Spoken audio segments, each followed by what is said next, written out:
As you can see here, I cut dead down the center of the slot in the slotted track, which, as you know, from if you use abrasive blades and you hit the middle of that slot, there's potential for blade shatter.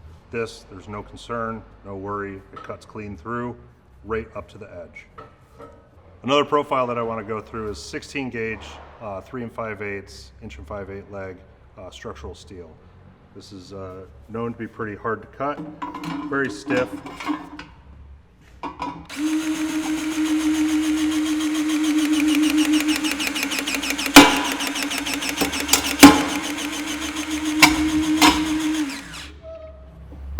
As you can see, with this material, no deformation, no sharp edges, no heat, very good cut.